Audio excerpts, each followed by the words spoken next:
The CEO's Second Life, Counting Coins versus Counting Millions, Shocking Hook, 2 coins for 1 pastry. The successful millionaire, driving his obsidian black BMW, pulled into a modest neighborhood coffee shop to grab an artisanal brew. He froze, paralyzed, spotting his visibly distraught ex-wife counting crumpled bills in her palm, desperately trying to scrape together enough change to buy a single pastry for the 2 small twins she held in her arms. The same woman he abandoned years ago, unaware she was pregnant, now fighting alone against poverty to feed the children he never knew existed. Today in San Francisco, the air had that characteristic golden luminosity of the Bay Area. The streets already hummed with the accelerated rhythm of a metropolis that never fully sleeps, where the aroma of freshly roasted coffee blended with the exhaust fumes and the perpetual sound of horns in a familiar urban symphony. Ethan Hayes adjusted the cuff of his Italian silk blazer in the rearview mirror of his obsidian black BMW 7 Series. At 40, he was the personification of Silicon Valley success. Hair slicked back, a custom-tailored suit that enhanced his disciplined, almost military physique, and a Patek Philippe watch that cost more than most people's annual salary. His real estate empire, built on properties for tech executives, spanned the most exclusive neighborhoods. Every project bore his mark of obsessive perfection, every detail calculated to maximize both profitability and prestige. He was a man who had transformed ambition into art and money into his sole language of self-worth. His phone vibrated on the leather dashboard. His assistant, Patricia, reminded him of the meeting with Japanese investors scheduled for 11 a.m. "All under control," he murmured, parking in front of the Daily Grind, a community coffee shop that completely disrupted the landscape of glass and steel where he usually operated. The reason for this unusual stop was purely practical. The coffee shop was just 2 blocks from his new luxury residential complex, a project that would completely gentrify this middle-class neighborhood. While the architects finalized the last details, he decided to grab a quick coffee and survey the territory that would soon be his. As he pushed open the worn wooden door, a bell announced his entrance. The interior transported him to another era. Yellow-painted walls, steamed glass display cases exhibiting pastries and cinnamon rolls, and the enveloping aroma of yeast and cinnamon that awakened ancestral memories. Ethan felt strangely out of place among the Formica tables and plastic chairs. His $3,000 suit seemed like a fantasy in this parallel universe, where time moved at a different pace. He headed to the counter, where an older man with a flour-stained apron smiled at him with genuine warmth. "Good morning, sir. What can I get for you?" "An Americano, please," Ethan replied, checking his watch with impatience. He had exactly 15 minutes before heading to his office. That's when he saw her. At first, it was just a familiar silhouette that triggered some dormant mechanism in his memory. A woman, her back to him, leaning over the pastry counter, carefully counting the coins from a worn purse. Her dark hair, once always perfectly styled, was now pulled back in a simple ponytail. Her shoulders, once proudly held high, were slightly slumped under the invisible weight of unshared responsibilities. But it was the 2 small figures on either side of her that stopped his heart like a broken clock. 2 identical children, approximately 4 years old, with huge, honey-colored eyes and dark hair.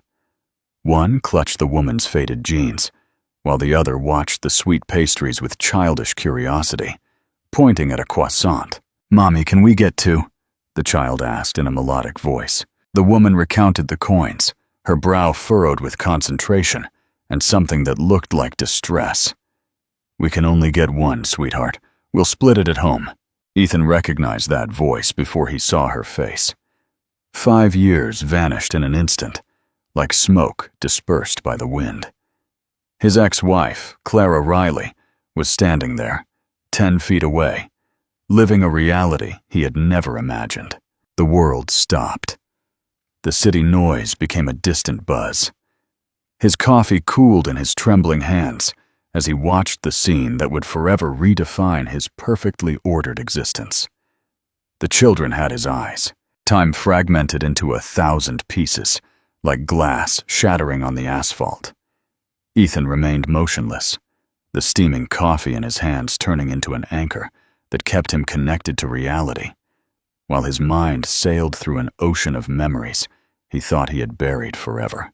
Clara Riley, his wife for 7 years, his partner in dreams, the woman he had loved with the same obsessive intensity with which he now pursued corporate success. Seeing her there, in such humble circumstances, was like contemplating the wreckage of a shipwreck in which he had been both the cause and the casualty. He watched her continue to count the coins, her slender fingers, the same ones that once stroked his face with infinite tenderness, now marked by work and worry. She wore a simple white blouse, slightly worn at the cuffs, and jeans that had seen better days. Her shoes, though clean, showed the wear of someone who walks long distances out of necessity, not pleasure. But it was her face that moved him most. The fine lines around her eyes spoke of sleepless nights, of worries that had etched furrows into her skin. Yet she maintained that natural dignity that had always characterized her, an innate elegance that no circumstance could completely steal. The children waited patiently, with that docility only known by those who learned early that they can't always have what they want. The taller of the two, barely an inch difference, had a small scar above his left eyebrow, while the other wore a patched superhero t-shirt.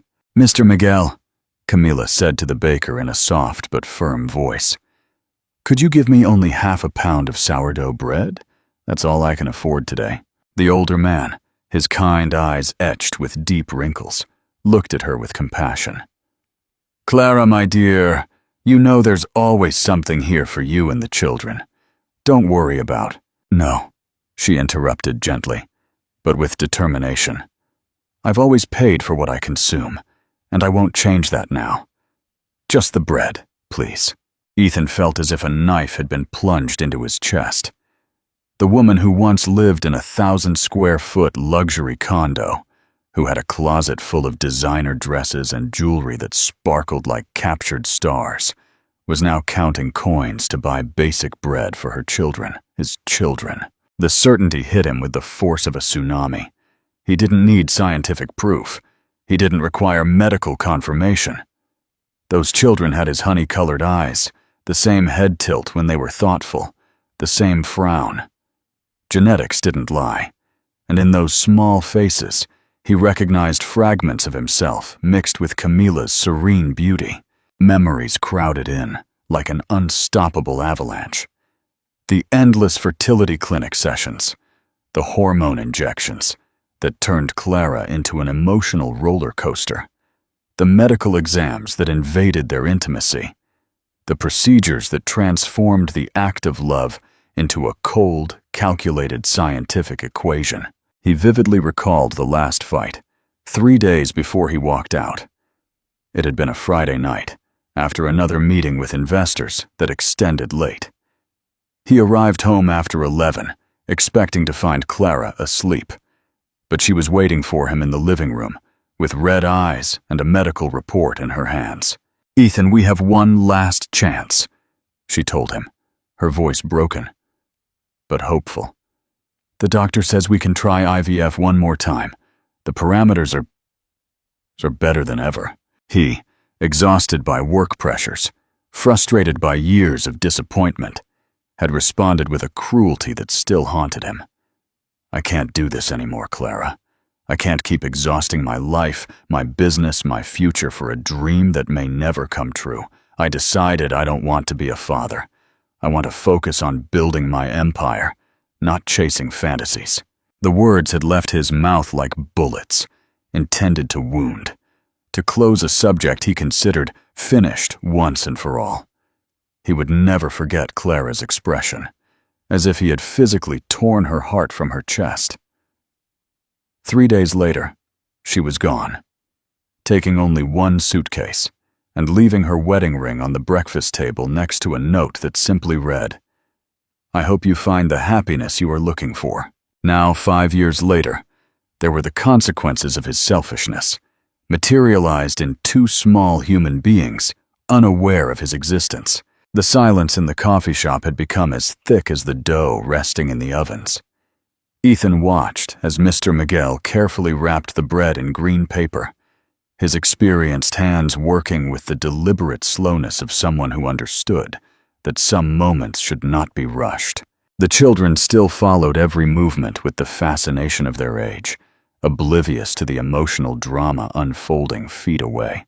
"That will be $12, my dear," the baker said softly. Clara counted the coins again, separating them meticulously on the glass counter. $9.50. Her face tensed slightly, but she maintained her composure with that natural elegance that no adversity had managed to break. "Mr. Miguel, could you give me only 8 rolls then?" It was at that moment that Ethan reacted. His legs moved of their own accord, crossing the small space that separated him from his past. The sound of his Italian shoes against the mosaic floor echoed like shots in the quiet air. "Excuse me," he said, his voice rougher than he intended, placing a $100 bill on the counter. "Take this for everything the lady needs, and give the children something sweet, too." Clara turned slowly, as if she had heard a ghost utter her name.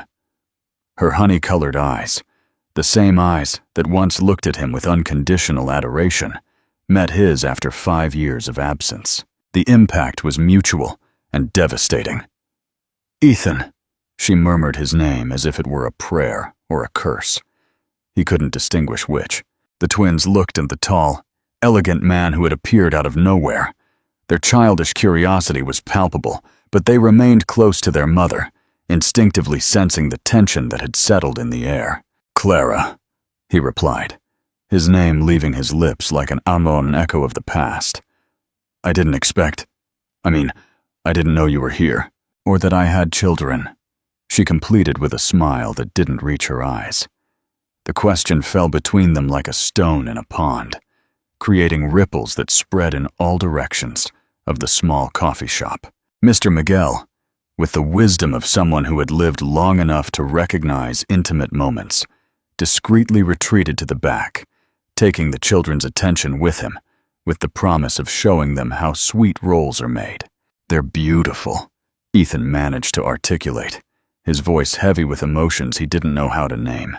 "They're named Leo and Finn," Clara said, her tone deliberately neutral. "They're 4 years old." The math was cruel, but precise. If they were 4, they had been conceived exactly when he had walked out. "Clara, I didn't—" She interrupted him firmly, but without raising her voice. "Not here, not now." Her eyes directed toward where the children were laughing with Mr. Miguel, who had given them small pieces of dough to play with. "They're my sons, Ethan. Only mine." The declaration was a direct hit to his solar plexus. Ethan felt as if the air had been sucked from his lungs. "Mine too?" he asked, though he already knew the answer. Clara remained silent for long seconds, her gaze lost somewhere beyond him. When she finally spoke, her voice sounded tired, as if she had been carrying an impossible weight for too long. "Do you remember what you told me that last night? Do you remember exactly what words you used?" Of course he remembered. They were etched in his memory, like scars on his soul. "I decided I don't want to be a father."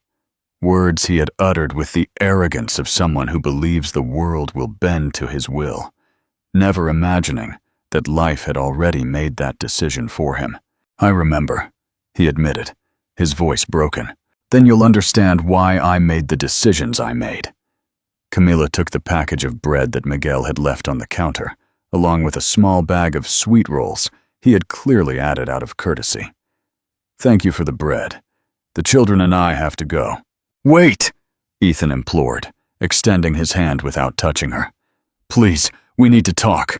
I need to explain." "Explain what?" she asked, turning once more to face him. "That now that you've seen me here counting coins, you suddenly remembered that perhaps you did want to be a father. That your conscience woke up when you saw that your sons exist without your financial comfort." The words were like slaps, each one more accurate than the last. Ethan realized he had no arguments, no justifications that wouldn't sound pathetically selfish. "It's not that," he lied, because in part it was exactly that. "Leo! Finn! Come! We have to go!" Camilla called the children, who immediately obeyed, each taking one of her hands. As they headed for the door, Finn turned to look at Ethan with those golden eyes that were a mirror of his own. "Thank you for the bread, mister," he said, with the politeness his mother had taught him. The door closed behind them with a final clang, leaving Ethan alone with Mr. Miguel, his cold coffee, and the suffocating weight of 5 years of paternal absence. The days following the encounter in the coffee shop dragged on like an open wound that refused to heal. Ethan found himself trapped in a meaningless routine, performing automatic movements in a world that had lost all its color. His business meetings became pantomimes, where he spoke without hearing, smiled without feeling, and made decisions that once excited him, but now seemed irrelevant. His office, on the 42nd floor of the corporate tower, overlooking the entire city, had become a prison of glass and steel. The skyscrapers that once symbolized his conquests now watched him with indifference, reminding him that he had built an empire of solitude. Patricia, his trusted assistant for 8 years, began to notice the changes. The man who arrived punctually at 7 in the morning and left after 10 at night now stood motionless in front of his desk, staring out the window at a horizon that seemed unattainable. When he finally reacted, his voice sounded as if it came from very far away. "Patricia," he asked without looking at her, "do you have children?" "Yes, sir. 2, a 12-year-old girl and an 8-year-old boy." "What is it like?" he continued, finally turning to face her. "What is it like to be a mother?" Patricia studied her boss's face, searching for signs of what had prompted such an unusual conversation. She saw something she had never noticed before: vulnerability. The man who had always been a fortress of security and control now looked like a lost child searching for answers. "It's transformative," she replied carefully. "It changes everything. Your priorities, your fears, the way you see the world. Suddenly, nothing matters more than their well-being, their happiness. It's the purest and most terrifying love there is." Ethan nodded slowly, as if every word were a piece of a puzzle he was trying to assemble. What if you missed the first few years? What if you weren't there when they were born? When they said their first word? When they took their first steps? Patricia asked softly. "Sir, are you all right?" For the first time in decades, Ethan considered being completely honest with another human being. The words crowded in his throat, like birds desperate to escape a cage. "I have 2 sons, Patricia, 4-year-old twins. And I didn't meet them until a week ago." The silence that followed was heavy and laden with understanding. Patricia had worked for Ethan during his marriage to Camila. She had seen how the obsession with work had slowly eroded that relationship. She had witnessed the canceled dates, the missed breakfasts, the desperate conversations postponed indefinitely. "Have you seen them since?" "No. Their mother, my ex-wife, doesn't want me near them." The confession was accompanied by a sigh that seemed to carry the weight of 5 years of regret. "And she's right. I have no right. I chose not to be a father. I chose that, and I don't have the right." Hater finally acted on his guilt, using his wealth. He searched for Clara's address and found the modest apartment in the Villa Mariana district. He drove there and sat in his car for 2 hours, watching the subtle signs of her life.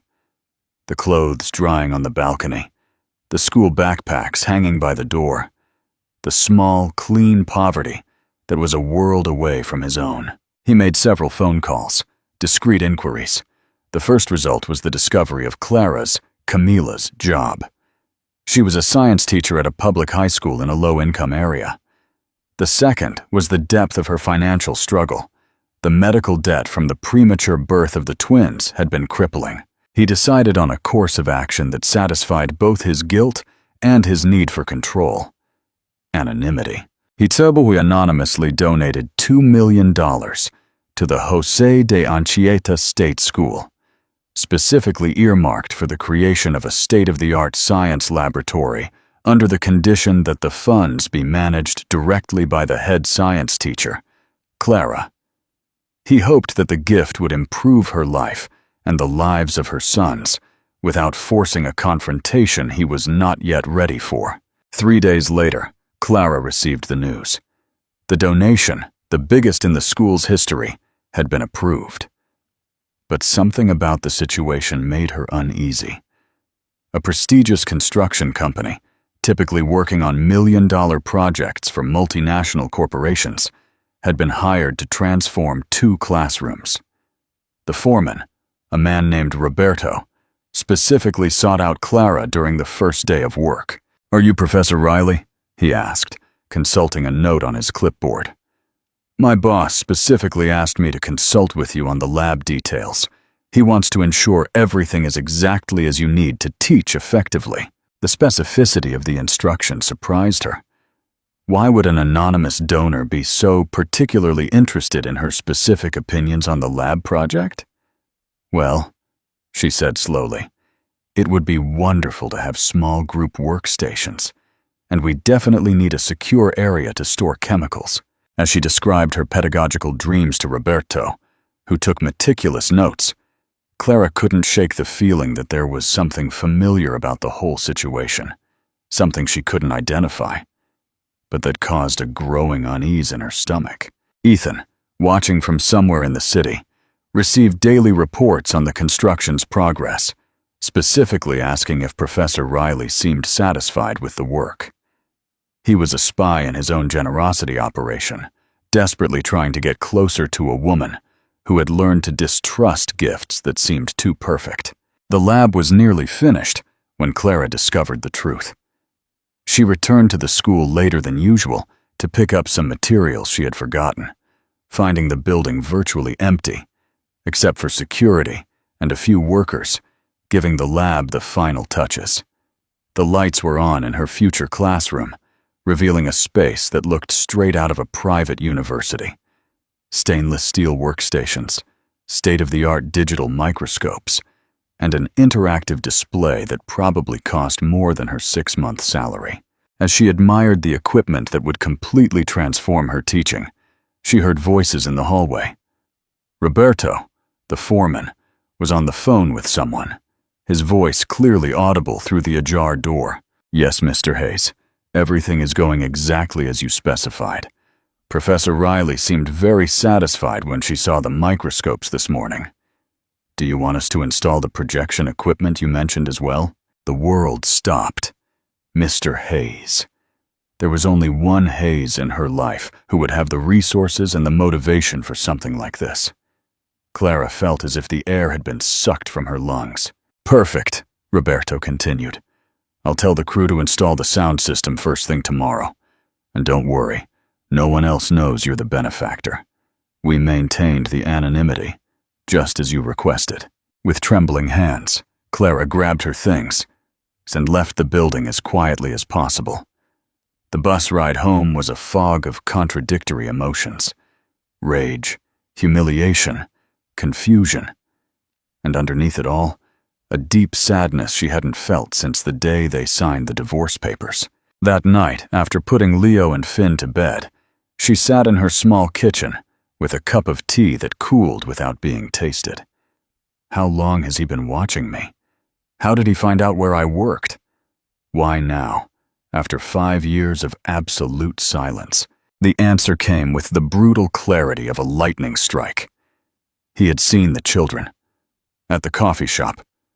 When she was counting coins, he had connected the dots, and was now trying to buy his forgiveness with microscopes and interactive displays.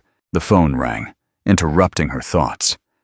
It was an unknown number, but something inside her told her exactly who it was before she even answered. "Clara, we need to talk. I think we need to talk." Ethan's voice sounded different, more vulnerable than at their coffee shop encounter. "Where are you?" "Downstairs at your building. I've been waiting for an hour." Of course, he knew where she lived. He probably knew everything about her life, her schedule, her debts, her daily struggles. The invasion of privacy made her feel naked and exposed. "Come up," she finally said. "Apartment 20." When she opened the door, Ethan seemed strangely diminished in the dimly lit hallway. Without his luxury office as a backdrop, without his $3,000 suit, tonight he wore jeans and a simple shirt. He looked more human, more vulnerable. "The children are sleeping," was the first thing she said, immediately setting the boundaries of the conversation. "I understand." He looked around the small but impeccably clean apartment, his eyes lingering on the children's drawings taped to the refrigerator, the school backpacks hanging by the door, the tangible evidence of a family life he had chosen to reject. "How long have you been spying on me?" Clara asked, without mincing words. "It's not spying. I just needed to know how you were, how they were. After 5 years? After telling me you didn't want to be a father?" Ethan sank onto the small sofa, as if the weight of his own actions had finally caught up to him. "I was wrong, Clara. I was wrong about everything." "Were you wrong? Or did you simply realize you have sons when you saw me counting coins to buy bread?" The question was as direct as an arrow to the heart. Ethan was silent for long seconds, grappling with a honesty he had never practiced. "A bit of both," he finally admitted, "and I know that makes me the worst kind of coward."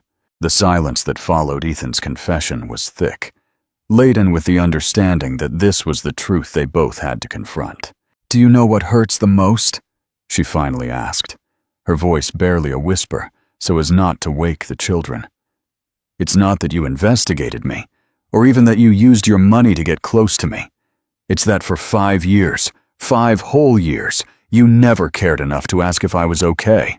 Ethan closed his eyes as if the words were physical blows. "Every night during the first few months after the divorce, I waited for a call from you," Clara continued.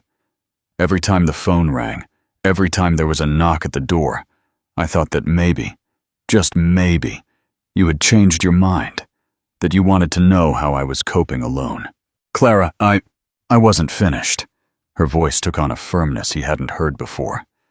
"When I discovered I was pregnant 3 weeks after leaving home, my first reaction was joy. Pure, innocent joy.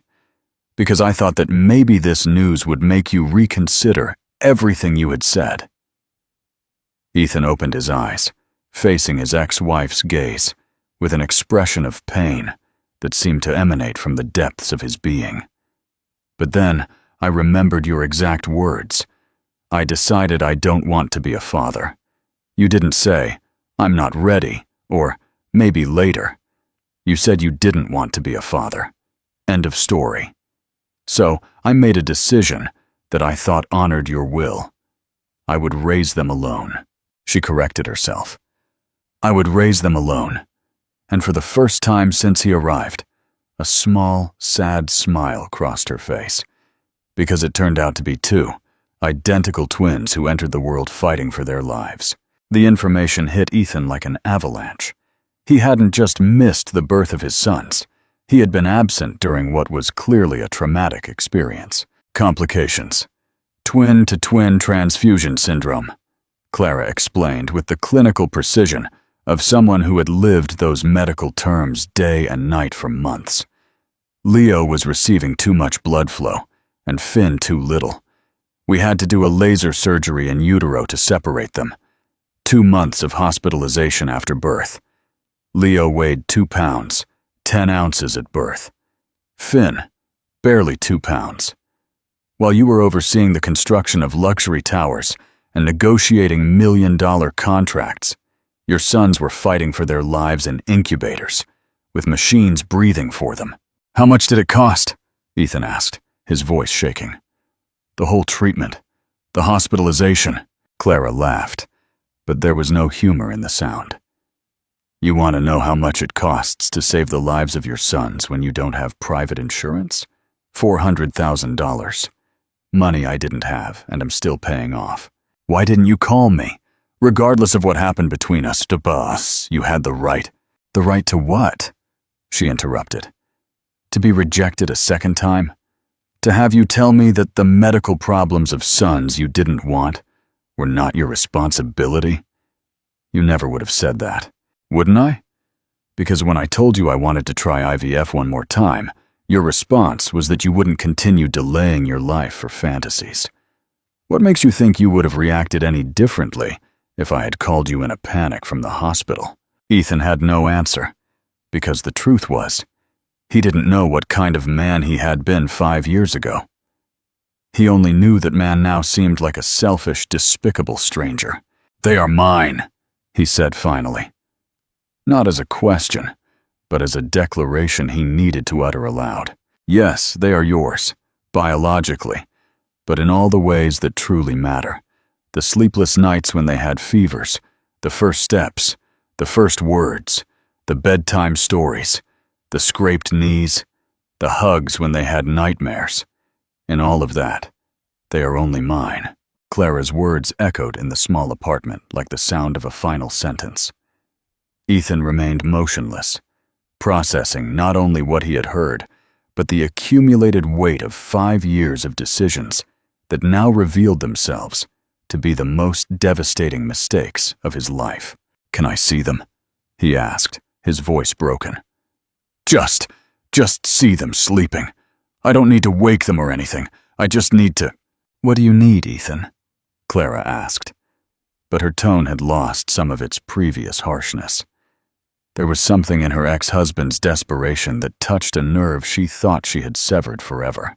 I need to know they are real, that they exist, that this isn't just a nightmare where I lost them before I even knew them. Clara studied his face for long seconds. The man in front of her did not look like the arrogant executive who had chosen his career over his family. This man looked broken, genuinely remorseful, but also dangerously vulnerable. 5 minutes, she agreed, and don't make a sound. The children's room was small but cozy. 2 single beds separated by a nightstand where storybooks and a cup of water rested. The walls were decorated with drawings they had made themselves. Stick-figure families, houses with smoking chimneys, smiling suns that filled entire corners of the paper. Leo slept on his stomach, one arm dangling off the bed, his breathing deep and irregular. The small scar on his eyebrow was almost invisible in the dim light, but Ethan immediately noted it. Finn slept on his side, hugging a worn dinosaur plushie, his children's glasses folded carefully on the nightstand. They look so small, Ethan murmured, unaware he had spoken aloud. They've grown a lot, Clara whispered. Leo already reads full words, and Finn can count to 100. They love it when I read about dinosaurs and planets. Ethan observed every detail, the way Leo burrowed his head into the pillow exactly like he did, how Finn had Clara's hands, but the high cheekbones of the Hayes family line. They were a perfect blend of both of them, 2 small, complete human beings who had grown up without knowing half of their genetic heritage. Do they ask about me? The question came out before he could stop it. At first, yes, Clara admitted quietly. When they were 3 and saw other children with fathers, they asked where theirs was. I told them their father lived very far away and couldn't visit them. It was easier than explaining that their father decided he didn't want them before they were born. The blow was direct and deserved. Ethan closed his eyes, feeling the full weight of his past decisions. And now? Do they still ask? Less often. They've learned to accept that it's just the 3 of us. Mrs. Mendez, the neighbor who watches them, is like a grandmother to them. Mr. Carlos from the fruit stand gives them apples on Saturdays. They built their own version of an extended family. They left the room in silence. Back in the living room, Ethan sat down heavily, as if he had aged a decade in those 5 minutes. "What do you want, Ethan? Really, what do you want?" The question was simple but heavy with implications. Ethan took time to consider his answer, for he understood that this might be his only chance to be completely honest. "I want to know them. I want to be part of their lives. I want to finish the lab at your school because I genuinely believe you deserve the best tools to teach, not because it's a form of manipulation. I want to pay off the medical debt you never should have faced alone. You want to buy your way back into our lives?" "No," he replied, with a firmness that surprised himself. "I want to earn the right to be in their lives, day by day, decision by decision, proving that I've changed, that the man who said those terrible things no longer exists." Clara watched him with a mixture of skepticism and something that might be hope. "The children are not an experiment, Ethan. You can't try to be a father for a few weeks and then decide it's too hard or that it interferes with your business. If you're going to enter their lives, you have to be here to stay." "I understand that." "Do you really?" "Because Leo cried for 2 weeks when the goldfish I gave him for his birthday died. Can you imagine what a father appearing in his life and then disappearing again would do to him? The image of his sons crying over his absence was more painful than any financial loss he had ever experienced. "I won't disappear," he promised. "But I understand you need time to believe me. I need more than time, Ethan. I need proof." The proof began subtly, but relentlessly. Clara agreed to allow Ethan to gradually participate in public events related to the children, with strict conditions. No gifts, no grand promises, and definitely nothing that revealed his identity as their biological father until she decided he was ready. The first event was the elementary school science fair, where Leo and Finn presented a baking soda volcano in the new, modern lab that Ethan had funded. He arrived deliberately casual, jeans, polo shirt, sneakers, feeling odd without his armor of Italian suits. "Look, Mom, our volcano is the tallest," Leo shouted excitedly when he saw Clara arrive, running towards her with hands stained with red modeling clay. "It's beautiful, my love," she replied, hugging him without caring that her white blouse got marked with small, dirty handprints. Ethan watched the interaction from a safe distance, fascinated by the natural ease with which Clara navigated the world of motherhood. There were no calculations, no hidden agenda, just pure, spontaneous love. "Who is that man?" Finn asked, pointing discreetly at Ethan, who stood still like an intruder in sacred territory. "He's a friend," Clara replied, after a nearly imperceptible pause. "His name is Ethan. He helped secure the funding for our new lab." The children looked at him with the impartial curiosity of their age. There was no knowledge of past betrayals, no complicated expectations. Just 2 little scientists proud of their volcano project. "Is the mister a teacher too?" Leo asked, with the natural confidence of a child used to adults taking genuine interest in his achievements. "No," Ethan replied, crouching down to the children's level. "I build very big buildings." "Like houses?" "Yes, like houses, but very big ones, where lots of families live." "Did you build our school?" Leo asked. "No, but I helped you get this new lab. It's very cool," Finn said with solemn approval. "Now we can see real cells in the microscopes." The conversation was interrupted as other parents began to approach to see the presentations. Ethan watched how Clara interacted with the school community. She knew all the children's names, asked about their older siblings, remembered details about their families. She was clearly respected and loved, not just as a teacher, but as an integral member of that small society. The real test came an hour later, when Finn tripped while running to the experiment table and scraped his knee on the cement floor. The cry was immediate and inconsolable, the kind of crying only produced by physical pain, combined with surprise and shock. Clara was at the other end of the patio, helping another group of children with their project. Several parents approached, but it was Ethan who reacted instinctively, lifting Finn from the floor and examining the injury with a protective urgency he didn't know he possessed. "It's okay, champ.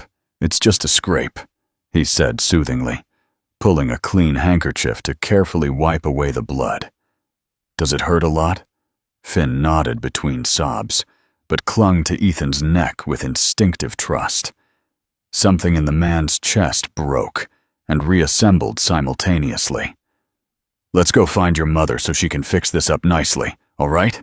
When Clara saw them approaching, Finn in Ethan's arms, both with serious expressions, her first instinct was panic, but the way her son clung to the man, who had been a stranger an hour before, told her everything she needed to know about this first test. "What happened?" she asked, extending her arms to receive Finn. "He fell, but he's okay. He just needs a bandage and maybe a magic kiss," Ethan replied, handing the child to her gently. "Ethan carried me when I was hurting," Finn explained to his mother, with the simple logic of a 4-year-old. "He's very strong." That night, after putting the children to bed, Clara called Ethan. "You passed the first test," she said, without mincing words. "There was a test?"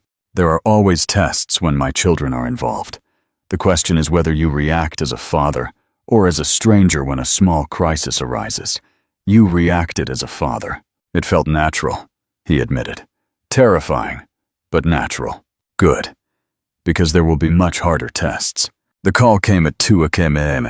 on a Tuesday, waking Ethan from a troubled sleep filled with baking soda volcanoes and children's voices. Clara's name flashed on his phone screen like an alarm signal. "Leo is at the hospital," were the first words he heard, spoken with the forced calm that mothers adopt when they are on the verge of collapse but need to maintain sanity. "Very high fever. Seizures. The doctors say it might be meningitis." The world stopped. Ethan jumped out of bed, already looking for his keys while speaking. "What hospital? I'm on my way." "But Ethan, you don't— I am his father," he interrupted with a firmness that surprised himself. "Regardless of everything else, I am his father, and I'm coming now." The General Hospital at 2:30 a.m. was a parallel world of fluorescent lights and silences interrupted by distant alarms. Ethan found Clara in the pediatric waiting room, sitting in a blue plastic chair, with Finn sleeping on her shoulder. She looked small and fragile, very different from the strong, determined woman who had faced 5 years of solo motherhood. "Any news?" he asked, sitting in the chair next to her. "They're running tests. Lumbar puncture to rule out meningitis. They gave him something to bring the fever down, but it's still very high."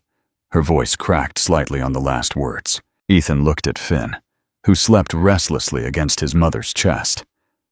"How did it start?" "He woke up crying around midnight. I thought it was a nightmare, but when I touched him, he was burning up. 104 degrees. I tried to cool him with cold compresses, but then he started having seizures. I thought he was going to die in my arms." Clara closed her eyes, clearly reliving the terror. "You reacted well. You brought him straight here." Mrs. Mendez helped. She called the cab, while I carried Leo. Ethan observed the waiting room, noticing the details for the first time. The institutional green walls, the posters about disease prevention, the other families waiting for news of their own sick children.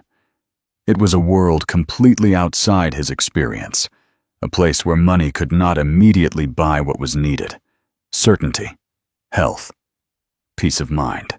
"Have you eaten anything? Had any water?" Clara shook her head, as if the idea of addressing her own basic needs was absurd when her son was in danger. "I'm going to get something. Coffee, a sandwich.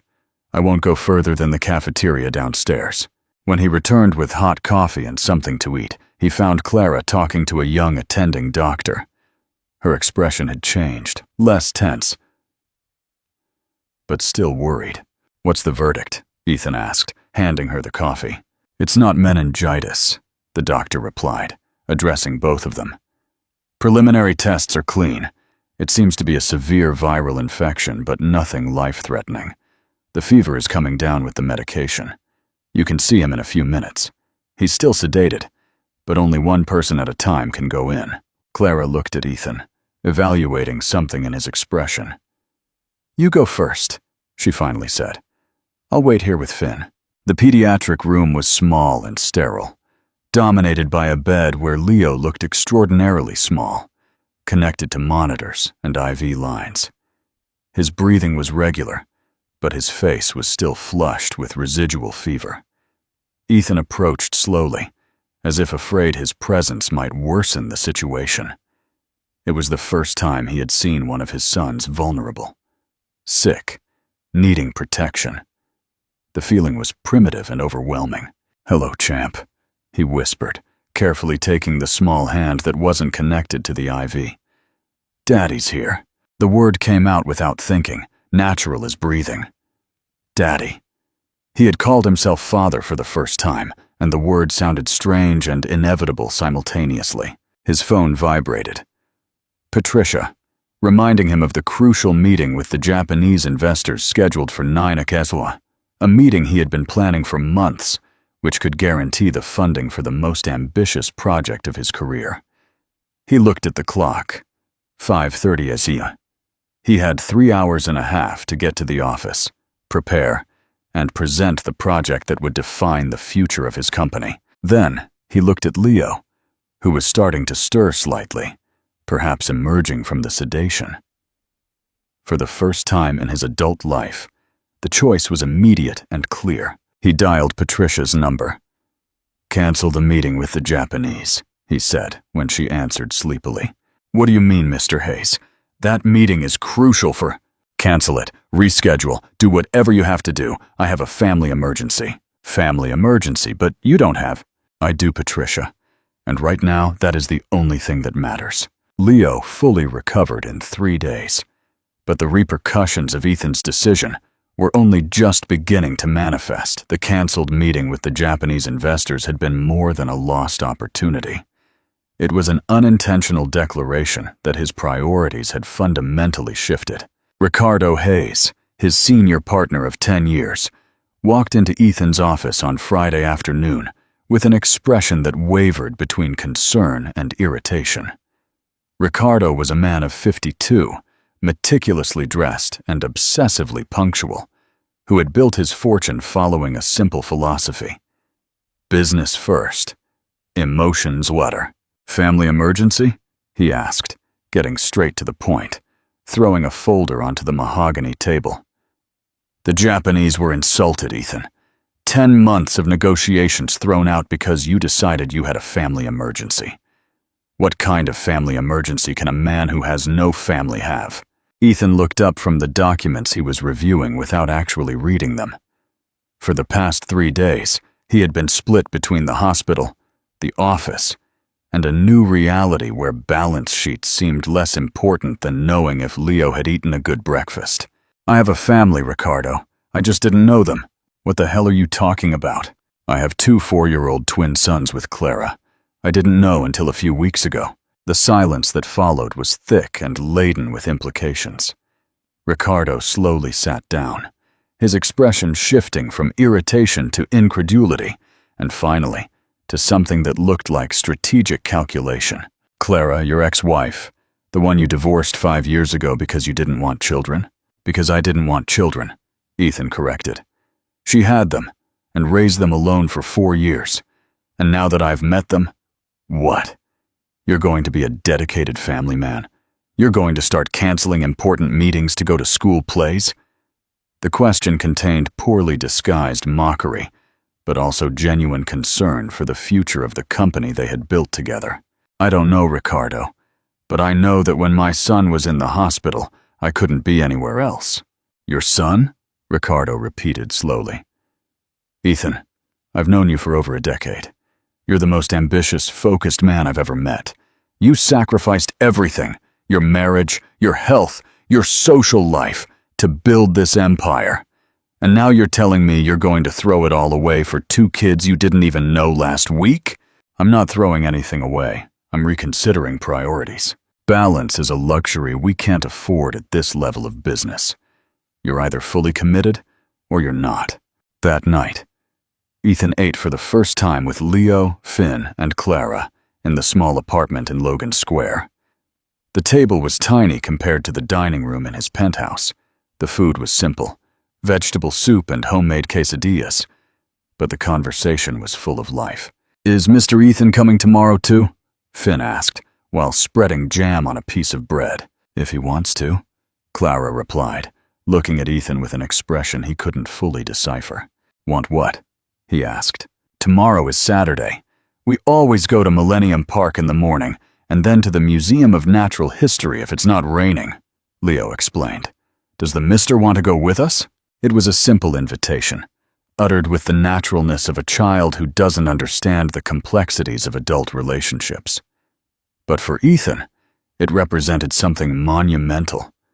Being included in the family rituals, being part of his son's daily lives.